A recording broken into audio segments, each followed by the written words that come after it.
Hello YouTube, it's me again. Today I'm going to be talking to you guys about the 2014 midterms. Now I know these are like about a year away, but I decided, well, I'll share my opinion with you guys anyway. My thoughts on it. So let's go back to 2012, where that was only less than a year ago. So the Democrats picked up 2 seats. Well, technically they picked up 3, counting Indiana, Massachusetts, and Connecticut, and the Independents also gained 1 in Maine. The Republicans only picked up 1 seat in Nebraska, and for the most part, the Democrats really held. They had to defend a lot of their seats, but they successfully did that. And not only did they do that, but they added on to their majority. And now, technically, the Democrats picked up 3, but since the Republicans picked up 1, it canceled out 1 in their gain. So technically, they picked up 2 seats. Well, net gain really, but the current Senate stands to 53 to 45, Democratic advantage, and the Senate Majority Leader Harry Reid versus the Senate Minority Leader Mitch McConnell. Okay, now let's just swap over to the House. The current Speaker of the House, John Boehner, representing Ohio's 8th district, versus Nancy Pelosi, who was the former Speaker of the House under Bush's second term, and she's representing California's 12th district. So, looking at this map here, the Democrats did make a lot of gains, and so the Republicans they gained a lot. But ultimately, Republicans lost 8 seats. For example, like the Allen West seat, which is somewhere down here in Florida, and the Democrats picked up 8 seats. So that's the current. So the current arrangement is that Republicans have 234 seats. Well, they won 234 seats. Democrats have 201 seats. Now, that doesn't really. Even if Mitt Romney somehow won the White House and the Republicans did end up picking up the Senate, it really wouldn't matter because Republicans do have a healthy advantage here. Okay, so now let's go to 2014. Sorry if I do sound a bit sick. But okay, so again, it's 53-45 here, and now in the House, now the current seats they have is 232 to 200. Bill Young did die, so that brings it down to 1, and then there's another one that I don't remember. Well, there is also that one open seat in Alabama. Democrats, I honestly don't know why it's 200, but anyway, so yeah, you could see all this. I'm not gonna go through all that. Ain't nobody got time for that. But okay, so let's talk about the Senate first. So these are these are like the safe seats that I've colored that are in blue for Democrat, red for Republican, and okay, so Democrats would have 41 guaranteed seats. Well, technically, they have 39, but there's 2 independents, Bernie Sanders in Vermont and Angus King in Maine, who are caucusing with the Democrats. So, yeah, so technically it's 41, and Republicans have a bit of advantage already, so that's good for them. But, okay, so here's what comes down. So, Democrats are so 6 years ago, in 2008, the Democrats officially picked up the Senate. In 2006, the 2006 midterms, they did technically pick up the Senate, but they needed Bernie Sanders and Joe Lieberman to officially have it. So the Senate was always leaning Democrat, but in 2008, the Democrats officially gained control. It was 57 to 41. So yeah, so again, the Democrats were overexposed also, and like they were in 2000. No, and like 2012 is when 6 years ago was when they made all those gains in 2006. They defeated 6 Republican incumbents, but anyways, you could look that up. So Republicans did have a very good chance. Claire McCaskill was very vulnerable. John Tester was very vulnerable. Republicans were likely to pick up the Senate to see here. The heck, they could have, if they picked up at least 4 in 2012. Yeah, they would actually have the majority, but again, since President Obama won on the national level, that just carried everything else. So, Yeah, so the Republicans have their own little civil war right now.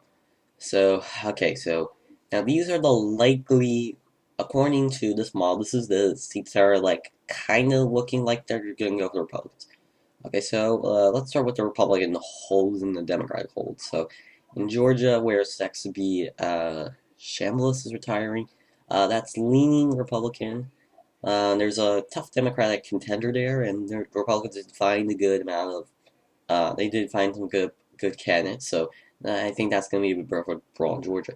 In West Virginia, Jay Rockefeller is retiring, so again, Republicans found also good contenders here. It's likely going. I think I'd say it's leaning Republican. South Dakota. Yeah, so West Virginia will be a game. That's one. Okay, so South Dakota, where Tim Johnson, sorry, is retiring.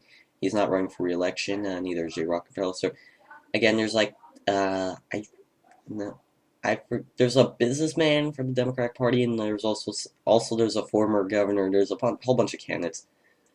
And I would say for the best bet, honestly, in South Dakota, Republicans should nominate Mike Johnson. He's a former governor. He was very popular, and he's being the Democratic businessman. I forget his name, but by pretty large margins. Not, I would say maybe double digits. So if that stays that way, that will be a second game for the Republicans. Montana Max. Sorry about that. So, anyways, Senator Max Baucus is not retiring. And there's like two former lieutenant governors. There's Joe Walsh and someone else. And then the Republicans, I forget who they nominated, but they nominated, I think they have a bunch of congressmen running, and I don't know. And they're being both the lieutenant governors, and also there's someone else running. I can't remember who. So that's kind of leaning Republican. So that would be another pickup for the Republicans. So yeah. Now let's move on to the Democrats. Now again, they're overexposed. Oh, sorry. Also, Senator Mitch McConnell's his seat. He's the Senate Minority Leader. He is facing a tough challenge from the Kentucky Secretary of, I think it's Treasurer. Yeah, it's Treasurer, I think. So I mean, he's gonna have a tough time, but it's going probably will be Republican since he has, like he's starting to fundraise already, and he is leading the polls. On the last time I checked, so I guess that's good. So that would bring the Republican total to 48 seats. So that would be a gain of 3 seats. So that would narrow it to, best case scenario, 52 to 48. Back here. Okay, now let's go on to the Democrat side. Now they have to defend more seats again. Like they have to defend some of the. They don't have to defend as much seats as they did in 2012, but they still have to defend a good majority, and they are also in danger of losing the majority. Okay, so let's go on to the likely seats. So, well, the safe seats. So, okay, so New Mexico, Tom Udall. Yeah, he's a cousin of Mark Udall, who's actually related to Ted Cruz. Yeah, so he's Mark Udall. Tom Udall, is pretty safe, going to be safe in running for re-election. He probably will win. Okay, so Colorado, likely Democratic Mark Udall, who's related to Tom Udall. It's likely Democratic because Ken Buck, who ran in 2010 against Michael Bennett, it was very close, but Michael Bennett won re-election to a. Actually, he joined to fill a vacancy, so he won his first full term. So Mark Udall is likely to keep his seat. Because again, the Republicans are having a hard time finding good candidates, and so far the best candidate after a pretty big pile is Ken Buck, who lost, and he lost because he made some controversial statement. I don't remember what it was, but yeah. So Oregon, Jeff Merkley is running for re-election. Oregon's a very blue state, so it's likely that he will keep his seat. Hawaii, there's a special election because Daniel Inouye passed away last year, I think. I don't remember when he died, but he died. He died a few years ago. So yeah, Hawaii is a very blue state, but sadly it's going to go to the Republican. Probably keep the Democrats. So So Republicans shouldn't really try that much. Why? Because it's kind of a lost cause. Okay, New Hampshire, Senator Jean Shane is running for re-election. New Hampshire is usually a blue state. It did go to Bush in 2000. Very nearly. It was a battleground state in 2000, 2004.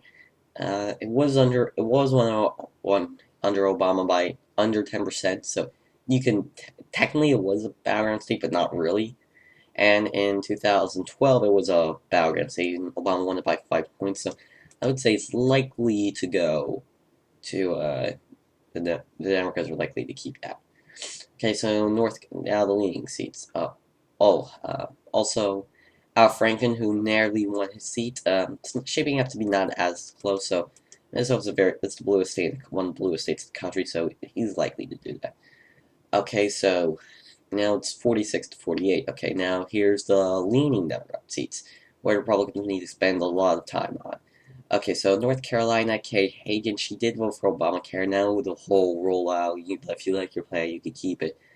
So, Kay Hagan is narrowly losing to this Tea Party activist guy, he's also a physician, and she's pretty much beating everyone else, so that's probably going to go to North Carolina. Now, unless the Tea Party can do what they did in 2010, like stir up anger and all.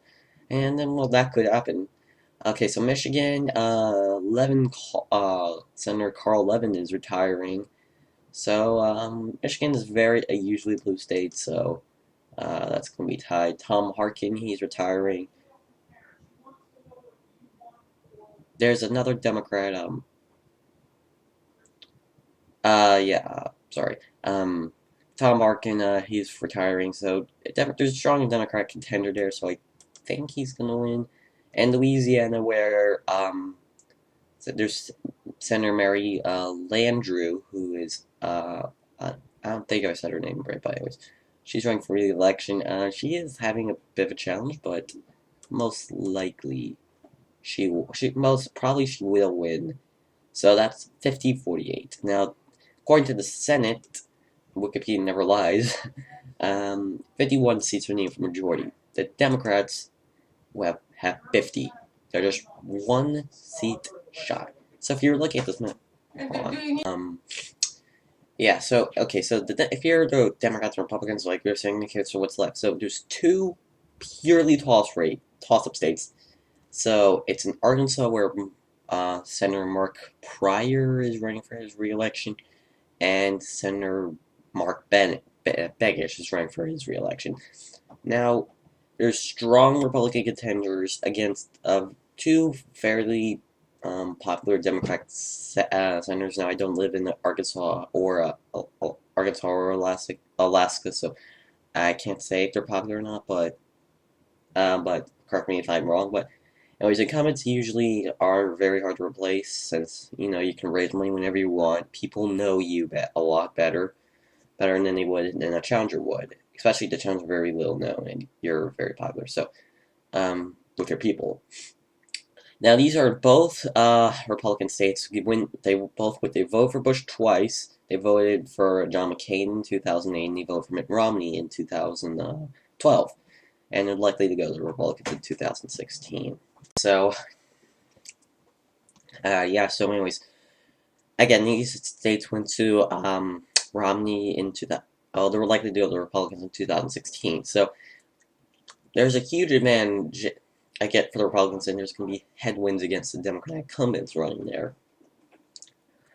And, I mean, it's likely the Republicans might pick up these seats, and, again, I think the Republicans are going to focus a lot of their money here, because if this happens, if Arkansas goes... Anyway, so if this goes red, and if this goes red, you have a literal 50-50 tie, and this was like, and this happened in 2000, so let's just go back in time.